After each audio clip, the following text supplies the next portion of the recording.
Prandaj sa më shumë e njeh madhështinë e krijuesit gjithësisë, aq më i vogël e kupton që je. Qa thot, ja ju alledhina, kushtrimi kuranor, ja ju alledhina amenu, tubu ila Allahi taubatan nasuha. O ju që keni besu, të madhin Zot, o ju të nderuar, meshkuj apo femra qofshi, të rinj apo të reja apo në moshë të tyre, çdo lloj moshe, mashkull apo femër janë gjithë barabartë para Zotit. Tubu ila Allahi taubatan nasuha. Pendoni me një pendim të sinqertë te Allah.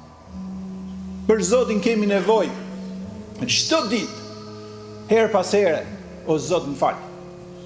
O Zot më fal. Zoti im më fal. Pejgamberi alayhis salam thot për Allah, pasha atë shiça hapje bonte, pasha atë qive sa i thelluar ishte në sundusin e gjithësisë, tha pasha atë që shpirti im është në dorën e tij. Ka në dorë jetën tonë. Thot në çast vdis dhe vdiset.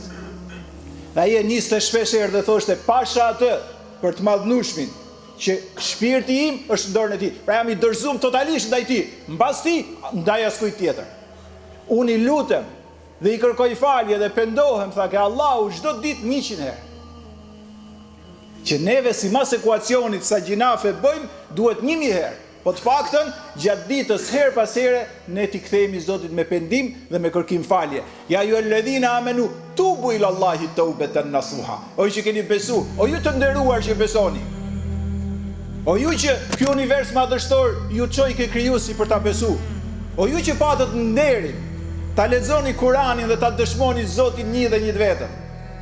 O ju të begat që studiut jetën e pejgamberëve dhe dolët në konkluzion që i ka dërguar sunduesi suprem i këtij universi.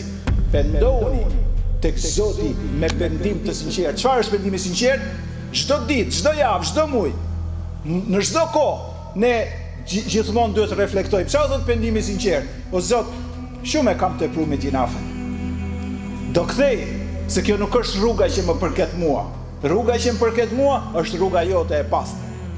Se gjithë bëjnë pak apo shumë gjinafe, por refleksioni dhe pendimi duhet të jetë gjithmonë. O ju që keni besuar, pendoni tek Allahu me pendim të sinqert. Asa rabbukum yukaffirankum sayiatikum. Nëse pendoni me sinqeritet, atëherë shpresoni, keni të drejtën e Zotit, shpresoni që do t'ja u falë i madh i Zot gjitha gjinafet. Kurani flet kështu.